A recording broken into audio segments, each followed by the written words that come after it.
हदीस नबी सल्लल्लाहु अलैहि वसल्लम हज़रत अबू बकर सिद्दीक़ रज़ियल्लाहु तआला अन्हु फरमाते हैं कि रसूलुल्लाह सल्लल्लाहु अलैहि वसल्लम ने इरशाद फरमाया, हर गुनाह की सज़ा क़यामत तक के लिए मौखर किया जा सकता है, लेकिन माँ बाप के नाफरमान की सज़ा इसके बनने से पहले ही शुरू हो जाती है।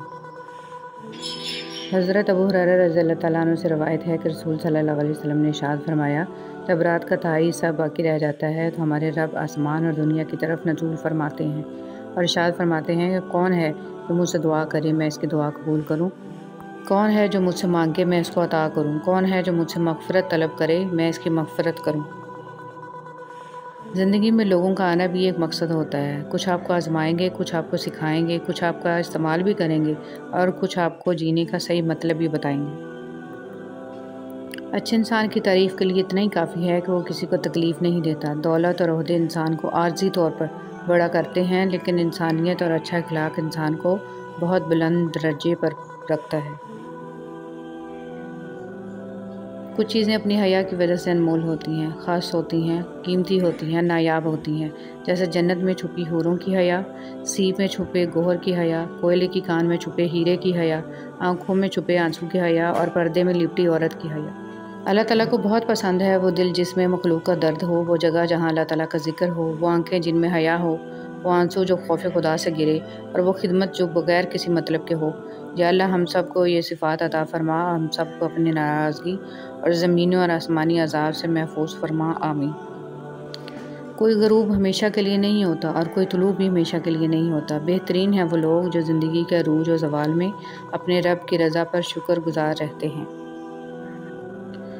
वबाई अमराज क्यों आते हैं? रसूल सल्लल्लाहु अलैहि वसल्लम के इरशाद मुबारक में है, जब किसी कौम में एलानिया फ़हश होने लग जाए तो इनमें ताउन और ऐसी बीमारियां फूट पड़ती हैं जो इनसे पहले के लोगों में ना थीं। शाख पर बैठा परिंदा शाख की कमज़ोरी से नहीं डरता, क्योंकि उसे अपने परों पर एतमाद होता है। अगर ज़िंदगी में सुकून चाहते हो तो कभी किसी से तवक्को मत रखो, क्योंकि तवक्को का प्याला हमेशा ठोकरों की ज़द में रहता है। परिंदों के लिए पानी का इंतज़ाम कर दिया करें। हमें प्यास लगती है तो हम किसी से पानी मांग सकते हैं, परिंदे प्यास के वक्त पानी नहीं मांग सकते। शदीद गर्मी में परिंदों के लिए साए में पानी का इंतज़ाम करें, हमें इसका अजर ज़रूर मिलेगा। रोज़ा अफ्तार करवाने वाले का सवाब। रसूल सल्लल्लाहु अलैहि वसल्लम ने साद बिन मुआज़ रज़ियल्लाहु तआला अन्हु के पास अफ्तार किया और फरमाया, तुम्हारे पास रोज़ा रखने वालों ने अफ्तार किया, तुम्हारा खाना नेक लोगों ने खाया और तुम्हारे लिए फरिश्तों ने दुआ की। अल्लाह जब किसी को अपनी तरफ लाना चाहता है तो उसे किसी के हाथों ज़रूर तोड़ता है, ताकि उसे एहसास हो जाए कि अल्लाह की मोहब्बत के अलावा सब मोहब्बतें फ़ना हैं। फरमान हज़रत शेख अब्दुल कादिर जिलानी रहमतुल्लाह अलैह, ए अल्लाह का ज़िक्र करने वाले, अल्लाह के पास होकर अल्लाह का ज़िक्र किया करो और अपनी ज़बान से इसका ऐसा ज़िक्र मत किया करो कि कल्ब दूसरे के पास हो। कुदरत का एक बहुत अनोखा असूल है कि जब आप किसी की जड़ें काटते हैं तो आपके अपने दरख्त पे फल लगना बंद हो जाते हैं। इंसान को ज़िंदगी में धचके लगते रहते हैं, वो गिरता है, संभलता है, फिर उठता है, दोबारा चल भी पड़ता है, लेकिन कभी कभी इंसान उठने के काबिल ही नहीं रहता। जानते हैं कब? जब उसको ये पता चलता है कि गिराने वाला शख्स वही था जिसके लिए वो खड़ा था। उठाना खुद ही पड़ता है थका टूटा बदन अपना, कि जब तक सांस चलती है कोई कांधा नहीं देता। हज़रत उमर फ़ारूक रज़ियल्लाहु तआला अन्हु का कौल है, खुशू व खुज़ू का ताल्लुक़ दिल से है, ना कि ज़ाहिरी हरकत से। जहाँ तारीफ़ करनी हो वहाँ बड़े बड़े चुप हो जाते हैं और बुराई करने के लिए गूंगे भी बोल पड़ते हैं। है खालिक़ कायनात, जिन मुश्किलों और परेशानियों में हम मुब्तला हैं तो इन्हें अपनी शान करीमी से हल कर दे। हमें दुनिया और आखिरत की ज़िल्लत और रुसवाई से बचा और दुनिया और आखिरत की भलाई अता फ़रमा, आमीन सुम्मा आमीन। इस्तग़फ़ार अज़ाब से हिफ़ाज़त की ढाल। हज़रत अली रज़ियल्लाहु तआला अन्हु इरशाद फरमाते हैं, ताज्जुब है उन लोगों पर जो नजात का सबब अपने पास रखने के बावजूद भी हलाक हो जाएं। पूछा गया वो सबब क्या है? हज़रत अली रज़ियल्लाहु तआला अन्हु ने फरमाया, तौबा और इस्तग़फ़ार। सच्चाई की सबसे सच्ची निशानी सादगी और वज़ाहत है, झूठ हमेशा पेचीदा होता है। सल्लल्लाहु अलैहि वसल्लम ने इरशाद फरमाया, बेशक आदमी गुनाहों की वजह से रिज़्क़ से महरूम कर दिया जाता है। रसूलुल्लाह सल्लल्लाहु अलैहि वसल्लम ने इरशाद फरमाया, कुरान पाक पढ़ा करो, क्योंकि क़यामत के दिन ये अपने पढ़ने वालों के हक़ में सिफारशी बनकर आएगा। हदीस मुबारक। सरवर कायनात सल्लल्लाहु अलैहि वसल्लम ने फरमाया, सवार शख्स पैदल को, चलने वाला बैठे हुए को, थोड़े लोग ज़्यादा लोगों को और छोटे बड़े को सलाम करने में पहल करें। रसूलुल्लाह सल्लल्लाहु अलैहि वसल्लम ने इरशाद फरमाया, मोमिन का जी कभी भी खैर की बातें सुनने से नहीं भरता यहाँ तक कि जन्नत इसका ठिकाना बन जाए। रसूलुल्लाह सल्लल्लाहु अलैहि वसल्लम ने इरशाद फरमाया, जो दर्जा खामोशी की वजह से इंसानों को मिलता है वो 60 बरस की नफल इबादत से बेहतर है। रसूलुल्लाह सल्लल्लाहु अलैहि वसल्लम ने इरशाद फरमाया, जो शख्स अपने दिल में बड़ा बना और अपनी चाल में अकड़ कर चला वो अल्लाह से इस हाल में मिलेगा कि अल्लाह ताला उस पर सख्त गुस्सा में होंगे। रसूलुल्लाह सल्लल्लाहु अलैहि वसल्लम ने फरमाया, तुम में हर फ़र्द से अल्लाह ताला क़यामत के दिन इस तरह कलाम करेंगे कि अल्लाह ताला के और बंदे के दरमियान कोई तर्जमान नहीं होगा। रसूलुल्लाह सल्लल्लाहु अलैहि वसल्लम ने इरशाद फरमाया, कसरत से सजदा किया करो, क्योंकि जब तुम सिर्फ़ और सिर्फ अल्लाह के लिए सजदा करोगे तो अल्लाह ताला इसके बदले एक दर्जा बुलंद करेगा और तुम्हारा एक गुनाह माफ़ करेगा। क़यामत का दिन होगा, हर शख्स पुकारेगा, या अल्लाह नफ़सी नफ़सी, या अल्लाह मेरी जान बचा। अचानक एक आवाज़ आएगी, या अल्लाह उम्मती उम्मती, या अल्लाह मेरी उम्मत, या अल्लाह मेरी उम्मत, और वह हस्ती जनाब हज़रत मोहम्मद सल्लल्लाहु अलैहि वसल्लम होंगे। सुबहान अल्लाह। वज़ू की वजह से गुनाह झड़ना। रसूल सल्लल्लाहु अलैहि वसल्लम ने फरमाया, तुम में से जो शख्स भी वज़ू करने के लिए पानी अपने करीब करता है, फिर कुल्ली करता है और नाक में पानी खींच कर इसे झाड़ता है तो इससे इसके चेहरे, मुंह और नाक के नथनों के गुनाह झड़ जाते हैं। रसूलुल्लाह सल्लल्लाहु अलैहि वसल्लम ने फरमाया, 4 चीज़ें सादत मंदी में से हैं, नेक बीवी, कुशादा घर, नेक पड़ोसी और अच्छी सवारी। हम वो सारे काम पहले कर लेना चाहते हैं जो हमारे नफ्स को पसंद हैं और वो सारे काम ज़िंदगी के आखिरी हिस्से के लिए छोड़ देते हैं जो अल्लाह को पसंद हैं। बहुत सदका किया करें। रसूल सल्लल्लाहु अलैहि वसल्लम ने इरशाद फरमाया, जब भी कोई आदमी सदका करता है तो वो 70 शैतानों के जबड़े तोड़ता है। खामोशी इख्तियार कर ले मगर गिला मत करें, गोशा नशीन हो जाएं मगर अपना म्यार मत गिराएं। इज़्ज़त ना मिले तो किनारा कशी बेहतर है, लेकिन वक्त की भीख ना मांगें, क्योंकि इज़्ज़त और मोहब्बत के बगैर किसी भी रिश्ते का वजूद नहीं है। कह दीजिए, ये कुरान ईमान लाने वालों के लिए हदायत और शफा है। कुरान पाक पढ़ो। रसूल सल्लल्लाहु अलैहि वसल्लम ने फरमाया, कुरान पाक पढ़ा करो, इसलिए कि वो क़यामत के दिन अपने पढ़ने वालों का सिफारशी बनकर आएगा और इसकी शफाअत कबूल भी होगी। दूसरे के हक़ में की गई आपकी दुआ कबूल हो या ना हो, लेकिन आपके अमाल में एक नेकी का इजाफ़ा ज़रूर कर जाती है। इन 2 चीज़ों से बचें। नबी करीम सल्लल्लाहु अलैहि वसल्लम ने फरमाया, तुरशरो बदमिजाज यानी सख्त मिजाज जन्नत में दाखिल नहीं होगा और न तकब्बुर से चलने वाला। रसूलुल्लाह सल्लल्लाहु अलैहि वसल्लम ने फरमाया, एक मोमिन दूसरे मोमिन के लिए एक इमारत की मानद है जिसका एक हिस्सा दूसरे हिस्से को मजबूत करता है। या अल्लाह, हमारा बाल बाल गुनाहों में डूबा हुआ है, तो हमें गुनाहों से निकाल दे, आमीन। 3 आदमियों से कलम उठाया जाना। रसूलुल्लाह सल्लल्लाहु अलैहि वसल्लम ने फरमाया है, कलम 3 आदमियों से उठा लिया गया है, मजनून से जिसकी अकल जाती रहे यहाँ तक कि सेहतयाब हो जाए, सोए हुए शख्स से यहाँ तक कि वो बेदार हो जाए, बच्चे से यहाँ तक कि वो बालिग हो जाए। सिर्फ़ 2 आयात पढ़ने से पूरी रात क़याम का सवाब। सैयदना अब्दुल्ला बिन मसूद रज़ियल्लाहु तआला अन्हु बयान करते हैं, रसूल सल्लल्लाहु अलैहि वसल्लम ने फरमाया, जो शख्स रात को सूरह बकरा की आखिरी 2 आयात पढ़ ले वो इसके लिए काफ़ी हो जाती हैं। इमाम नववी के मुताबिक काफ़ी होने का एक मतलब ये है कि इस शख्स को पूरी रात तहज्जुद पढ़ने का सवाब मिल जाएगा। जो शख्स रात को सूरह बकरा की आखिरी 2 आयात पढ़ ले वो इसके लिए काफ़ी हो जाती हैं।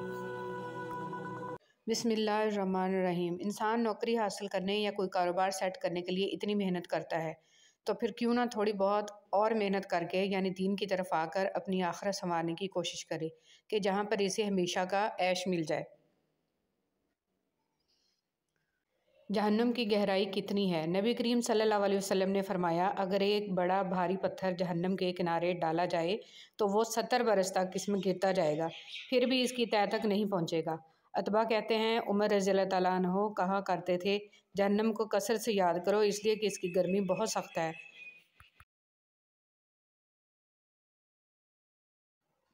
कसरत मत मांगिए, बरकत मांगिए। कसरत आजमाइश है, जबकि बरकत एक नेमत। कसरत नसीब है और बरकत खुश नसीबी। कसरत आपका अंदाज़ा है कि इस कदर हो ताकि आपकी ज़रूरियात पूरी हों, और बरकत अल्लाह ताला की गारंटी है कि जो मिले इसमें ज़रूरियात लाजमन पूरी हों। कसरत वाले हिसाब में फंस गए और बरकत वाले पार लग गए। रब वाकिफ़ है तेरे दिल की तड़प से, वो ज़ाया ना करेगा, दुआएं ज़रा इंतज़ार कर। रब्बुल आलमीन तक पहुँचने के लिए रहमतुल लिल आलमीन की पैरवी करना बहुत ज़रूरी है। वक्त, दोस्त और रिश्तेदार इंसान को मुफ्त में मिलते हैं, लेकिन इनकी कीमत बिछड़ जाने के बाद मालूम होती है। अल्लाह ताला के दो महबूब कलमे सुबहानल्लाहि व बिहम्दिही सुबहानल्लाहिल अज़ीम। पाक है अल्लाह अपनी खूबियों समेत, पाक है अल्लाह बहुत अज़मत वाला।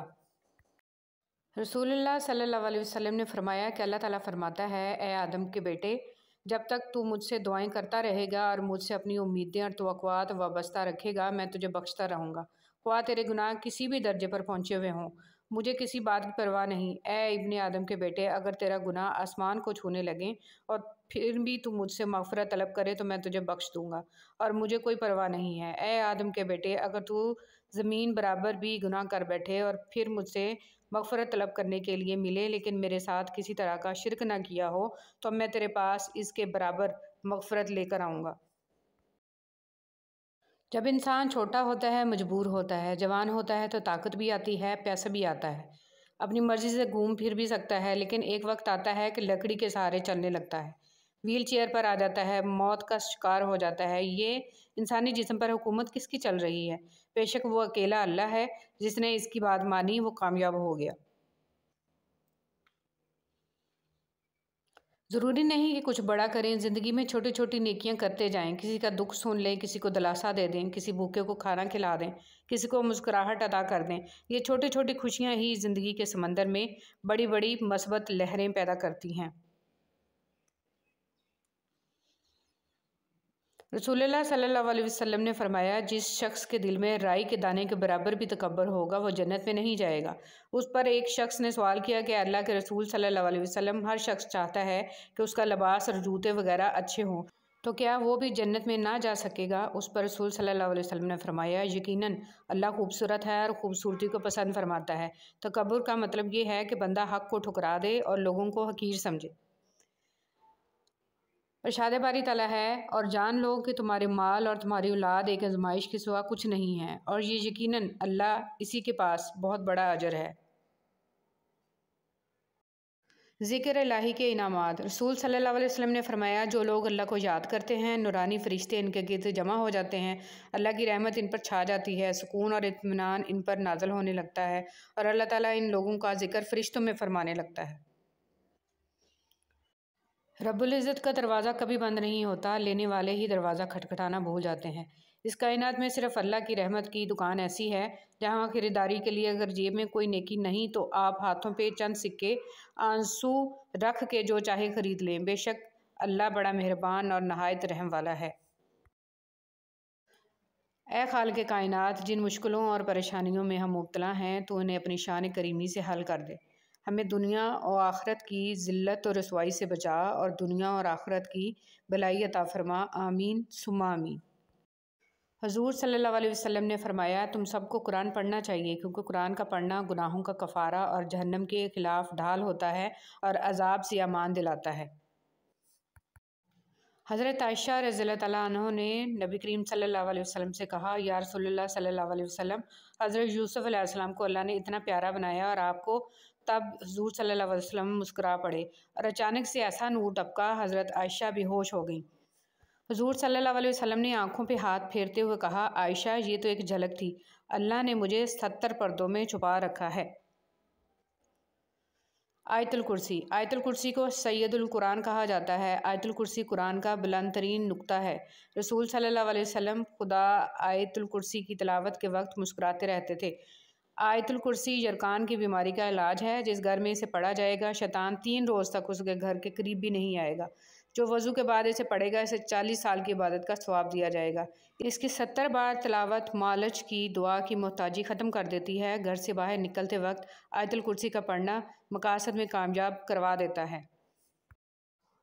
हैरत ज़दा फरिश्ते। तख्लीक़ आदम के वक़्त जो राज फरिश्तों की समझ में ना आ सका और बेख्तियार होकर खुदा से पूछ बैठे थे कि क्या तू ज़मीन में ऐसे को खलीफा बनाना चाहता है जो फसाद बर्पा करेगा और ज़मीन में कत्ल व खून करता फिरेगा। आज आशूरा के दिन वही फरिश्ते ख़ानदान नबूवत के सब्र इस्तक़लाल को देखकर अपने एतराज़ को याद कर रहे हैं और सदियों पहले के मुकालमे मुझे मालूम है जो तुम नहीं जानते की शानदार तफसील हैरत की आंखों से मुलाहिज़ा कर रहे हैं। दुनिया में सबसे बड़े इन्वेस्टर हमारे वालिदैन हैं और ये ऐसे सरमायाकार हैं जो अपना वक्त, उम्र, पैसा, अपनी सोच और फ़िक्र सब हम पर कुर्बान करते हैं, वो भी बिना किसी लालच के। हमारे प्यारे नबी सल्लल्लाहु अलैहि वसल्लम ने अपनी उम्र से बड़ी उम्र की औरत हज़रत खदीजा रज़ियल्लाहु तआला अन्हा और अपनी उम्र से छोटी उम्र की लड़की हज़रत आयशा रज़ियल्लाहु तआला अन्हा से शादी करके अपनी उम्मत को पैगाम दिया है कि शादी में उम्र का या छोटे बड़े होने का कोई ताल्लुक़ नहीं है। बात सिर्फ मोहब्बत, प्यार, इज़्ज़त देने और निभाने की है। इसलिए किसी का मजाक उड़ाने से पहले हमें अपने नबी की सीरत को देख लेना चाहिए, उन पर तबाही आ जाएगी। रसूल सल्लल्लाहु अलैहि वसल्लम ने फरमाया, जब मेरी उम्मत 5 चीज़ों को हलाल समझने लगेगी तो उन पर तबाही आ जाएगी।